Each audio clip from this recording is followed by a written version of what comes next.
नमस्कार प्रिय दर्शकों, हाजिर हूँ। देखिए, जन्म कुंडली में नवग्रह होते हैं, सभी लोग आप लोग जानते हो। उन ग्रहों का कुंडली में कोई ना कोई भाव कारक होता है, कोई ना कोई भाव दिग्बल होता है तथा कोई ना कोई भाव अति विशिष्ट कारक होता है। अब देखिए, यदि आप ज्योतिष के नए छात्र हो तो शायद ये बातें आपको समझ में ना आवे, किंतु हम समझाने का प्रयास कर रहे हैं, समझने की कोशिश करिएगा। हमने पहले कहा कारक होते हैं, जैसे कुंडली में कुछ भाव जो होते हैं वह अन्य अन्य चीजों के लिए देखा जाता है, ये तो आपको पता ही। जैसे पहला भाव तन के लिए, दूसरा भाव धन के लिए, तीसरा भाव पराक्रम के लिए, चौथा भाव सुख संपत्ति के लिए। ठीक। अब इन्हीं भावों में एक एक ग्रहों की राशि बनी होती है। मैंने मेष लग्न की कुंडली बनाई है तो अन्य भावों में सभी प्रकार की राशियां बैठ गई हैं। तो हर एक भाव का एक राशिस होता है, जिसे जैसे घर में एक बड़ा अभिभावक होता है और उसी के अंतर्गत रहने वाले अन्य बहुत सारे लोग होते हैं। तो ये एक घर हुआ, चौथा भाव एक घर हुआ। इस चौथे भाव का जो अभिभावक होता है, जो सबसे बड़ा होता है, वो होता है कि इस घर में किस ग्रह की राशि बनी है, उस राशि उसका राशि उस घर का अभिभावक हो गया। किंतु इस घर में रहने वाले और भी लोग तो रहते हैं। इसी प्रकार इस भाव के अन्य लोग भी कारक होते हैं, अन्य ग्रह भी कारक होते हैं। कुछ ग्रह कारक होते हैं, कुछ ग्रह इस भाव में बैठने पर दिग्बल को प्राप्त करते हैं, तो कुछ ग्रह इस भाव में बैठने पर अति विशिष्ट कारक हो जाते हैं। यही सारी बात यदि आप जानते हो कि कौन सा ग्रह किस भाव में दिग्बली होता है, कौन सा ग्रह किस भाव में कारक होता है, कौन सा ग्रह किस भाव में अति विशिष्ट कारक होता है, तो जिस भाव में वह ग्रह बैठ अपने विशिष्ट कारक भाव में बैठा हो, दिग्बल भाव में बैठा हो, कारक भाव में बैठा हो, तो उस ग्रह को और बल मिलता है।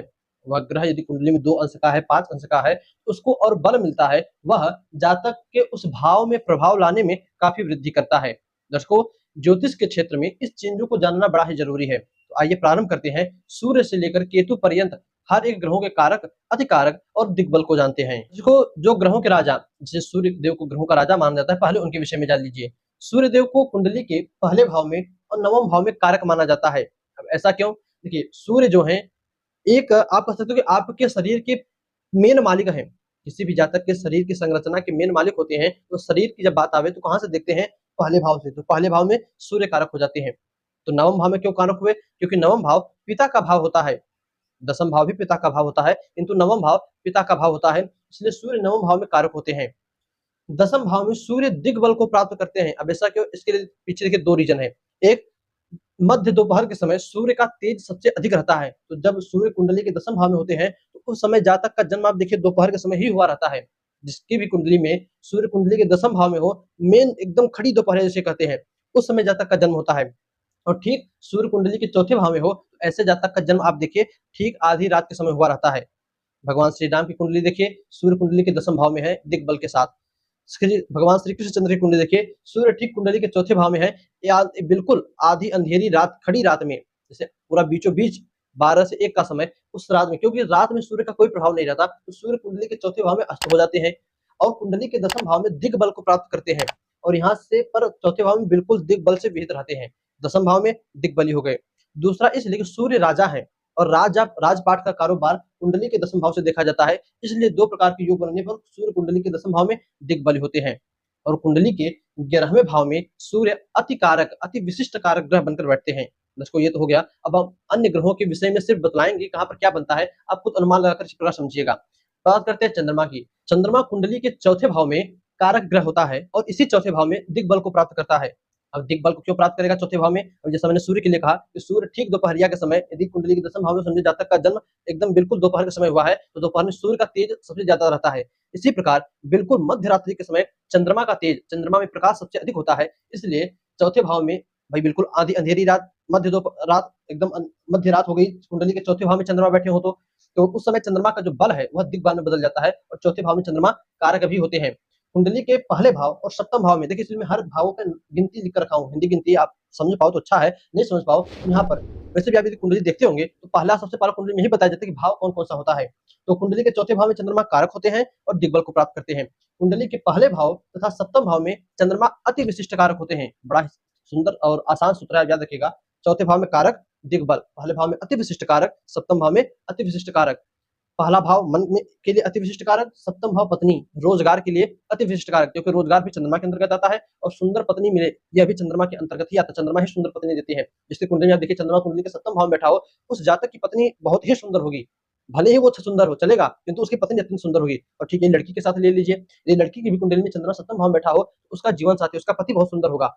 अब खैर उसके लिए क्या कहें। चलिए आगे बढ़ते हैं दर्शकों, मंगल को लीजिए। मंगल कुंडली के तीसरे और छठे भाव में कारक होते हैं, दसम भाव में दिग्बल होते हैं तथा अति विशिष्ट कारक भी दसम भाव में ही होते हैं। बुध जो है चौथे और 10वें भाव में कारक होते हैं, ये रहा चौथा भाव, 10वें भाव में कारक होते हैं। कुंडली के पहले भाव में यह दिग्बल को प्राप्त करती हैं और 11वें भाव में चले जाएं तो ये अति विशिष्ट कारक हो जाते हैं। देवगुरु बृहस्पति जन्म कुंडली के दूसरे, 5वें, 9वें, 10वें और 11वें भाव में कारक होते हैं। देखिए बृहस्पति ही ग्रह ऐसे हैं जो कुंडली में सबसे अधिक भाव के कारक होते हैं। क्यों? क्योंकि बहुत कुछ देने वाले। सबसे पहले दूसरे भाव को लीजिए, दूसरे भाव में कारक होते हैं। क्यों? दूसरा भाव धन का भाव है, बृहस्पति पूर्वजों का धन देते हैं।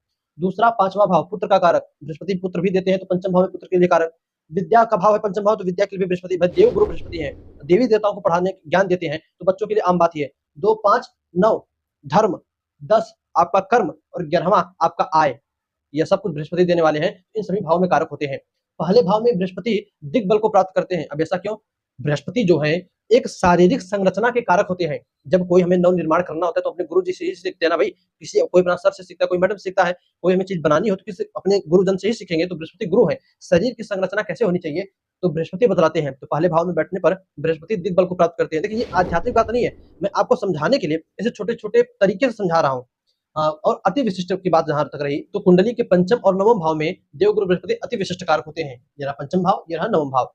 शुक्र को लीजिए। शुक्र जो है कुंडली के सप्तम भाव में कारक होते हैं। ये रहा सप्तम भाव, पत्नी का भाव। शुक्र पत्नी के आप कह सकते हो कि कारक होते हैं, तो सप्तम भाव में कारक होते हैं। कुंडली के चौथे भाव में ये दिग्बल को प्राप्त करते हैं और कुंडली के 12वें भाव में ये अति विशिष्ट कारक होते हैं। शनि जो है कुंडली के छठे, 8वें, 10वें और 12वें भाव में कारक होते हैं। छठे भाव रोग शत्रु का, 8वां भाव पूर्वजों का, आकस्मिक चीजों का, 7, 6, 8, 10 कर्म का, 12 परदेश गमन का। इन सभी भावों के कारक शनि होते हैं। 7वें भाव में दिग्बल को प्राप्त करते हैं। सप्तम भाव गोधूली बेला, शाम का समय, आपका सुने होंगे तो पापक ग्रहों की शक्ति, जैसे फिल्मों में देख लो आप तो भूत प्रेतों की शक्ति कहते हैं रात में प्रबल होती है। तो भूत प्रेतों के अंदर शनि तो नहीं आएंगे, किंतु पापक ग्रह होने के कारण गोधूली बेला में इनकी शक्ति 2 गुना 3 गुना हो जाती है। इसलिए शाम का जो अस्त होने का बेला है, जो शाम का समय है, सप्तम भाव ये शाम है, सुबह का भाव, पहला भाव सप्तम भाव में शनि जो है अत्यधिक बल को प्राप्त करते हैं। तीसरे तथा छठे भाव में शनि जो है अति विशिष्ट कारक ग्रह बनते हैं। दर्शकों इसी प्रकार राहु को लीजिए। राहु जो है कुंडली के तीसरे, छठे, 8वें भाव में कारक होते हैं और यहीं पर अति विशिष्ट कारक होते हैं। केतु कुंडली के दूसरे और 8वें भाव में कारक होते हैं और दूसरे तथा 8वें भाव में ही अति विशिष्ट कारक होते हैं। दर्शकों राहु और केतु को दिग्बल नहीं दिया गया। इसलिए नहीं दिया गया क्योंकि राहु और केतु को छाया ग्रह माना जाता है, इसलिए इन्हें दिग्बल से सर्वथा विहीन रखा गया, दूर रखा गया। इनकी न तो कोई राशि होती है, उन्हें दिग्बल प्राप्त होता है। इसी प्रकार सूर्य से लेकर केतु पर्यंत सभी ग्रह अपने अपने अन्य अन्य भाव में बलि कारक, दिग्बली और अति विशिष्ट कारक होते हैं, जिन्हें कि आपने जाना। दर्शकों इसी प्रकार और भी ज्योतिष के नए सूत्रों को जानने के लिए आप हमें सब्सक्राइब कर सकते हो। तथा यह कार्यक्रम आपको कैसा लगा? आप जानते थे ग्रह किन किन भावों में कारक होते हैं, अति विशिष्ट कारक होते हैं, तो कमेंट करके हमें अवश्य बताइएगा। तथा आपको किसी अन्य टॉपिक पर वीडियो चाहिए, भाई ज्योतिष से संबंधित अपना जो चैनल है, अब बनाते बनाते लगभग सारे योगों पर हमने वीडियो बना दिया।